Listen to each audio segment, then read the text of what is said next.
Hello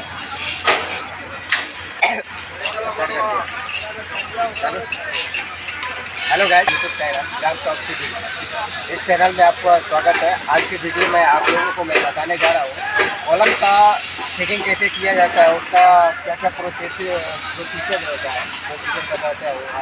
वो starter क्या होता है, इसका स्पेसिंग क्या होता है, कॉलम का स्पेसिंग क्या होता है, कॉलम का साइज़ क्या होता है, का साइज़ क्या होता है, इसका मेन पार्ट का, इसका अल्टरनेटिव लैपिंग जोन क्या होता है। तो चलिए, आज सर हमारे तौकीर सर है, आज तौकीर सर से आज मैं बात करता हूँ कि सर स्टार्टर के बारे में आप थोड़ा सा मेरे को बताइए।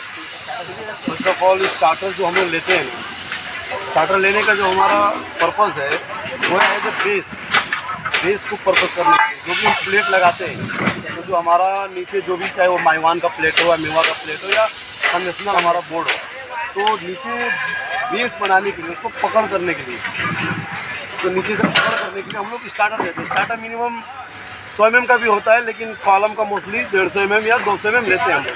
ये देखिए स्टार्टर है, इसी के बारे में पता है। स्टार्टर है, ये स्टार्टर है, ये आपका 150 mm है। ये इसका हाइट 150 mm है। और इसमें जो देखिए, ये स्टार्टर में हम लोगों ने शेयर की लिया हुआ है, इसको शेयर की बोलते हैं। ये हम लोग लेते हैं पकड़ के लिए, क्योंकि फ्रैक्शन जो होता है ना, उसके लिए हम लोग लेते हैं कि शेयर की एक बॉन्ड करें। जो नेक्स्ट हमारा कंक्रीट गिरे या जो सगरी गिरे, वो बॉन्ड करने के लिए हम लोग शेयर की का यूज़ करते हैं। ये जो रफ दिख रहा है, ये रफ को ही शेयर की बोला जाता है। यही है ना जी, वही ये शेयर की इसको जो हम लोग जो थोड़ा सा क्या होता है ना, थोड़ा सा होल करते हैं ना हम लोग, होल जैसे कुछ स्क्रैच टाइप में करते हैं, रफ करते हैं, रफ को ही शेयर की बोला जाता है, ताकि जब हम कंक्रीट कॉलम का कंक्रीटिंग करें तो इस दोनों का प्रॉपर बॉन्ड बन सके, इसलिए हम लोग को शेयर की लिया जाता है। तो अभी सर से बात कर रहे हैं, थोड़ा सा कॉलम का ये मेन बार का बात करते हैं, थोड़ा सा इसका स्पेसिंग का मैं बात करता हूँ, और इसका स्टीरअप का स्पेसिंग कितना होना चाहिए, इसका साइज़ क्या होता है, इसका डाया क्या होता है, इस सब के बारे में बात करते हैं। तो सर थोड़ा सा आप बताइए इसका कॉलम का स्पेसिंग, इसका डाया स्पेसिंग का क्या होता है। फर्स्ट ऑफ ऑल हमारा सबसे पहले जो हम कॉलम चेक करते हैं, मेन बार जो हमारा होता है vertical bar, number of vertical bar हम लोग चेक करते हैं। जब भी ड्राइंग में एज पर स्ट्रक्चर जो हमारा ड्राइंग होगा कंसल्टेंट द्वारा जो हमको अप्रूव है, सबसे पहले हम लोग नंबर ऑफ बार चेक करते हैं कि नंबर ऑफ मेन बार हमारा कितना, वर्टिकल मेन बार कितना है। पहली चेकिंग हमारी यही होती है कि डाया हमारा बराबर है कि नहीं, हम लोग नंबर ऑफ बार और डाया। और उसके बाद जो हमारा ये रहता है वो स्पेसिंग रहता है स्क्रब का।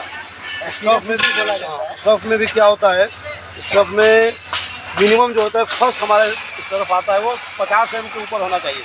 मिनिमम 50 mm, स्लैब से 50 mm के ऊपर पहला स्क्रब होना चाहिए, जो कि हमारा वो स्टार्टर में चला जाता है।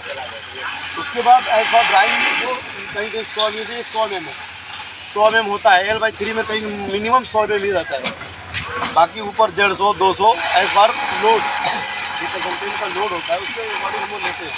उसमें भी हुक होता है, हुक को कितना 45 डिग्री पे बेंड करना है, ये एज पर स्टैंडर्ड ड्राइंग हमारा द्वारा हमारा ये है। उसके बाद तमाम तरह के बॉक्स होते हैं इसमें, आपके मेन आपका स्टॉक होता है, मास्टर रिंग, तो इस हिसाब से हम लोग इसमें से मास्टर रिंग कौन सा है? ये जो मेन बार हो गया, ये मास्टर रिंग में आता है। ये पूरा अक्षर रिंग है, ये जितना लंबा दिख रहा है सब मास्टर रिंग है, और बाकी ये डिब्बा रिंग है, इसको डिब्बा रिंग बोलते हैं, डब्बा भी बोला जाता है। स्टीरअप तो पूरा टेक्निकल नाम तो इसका स्टीरअप है।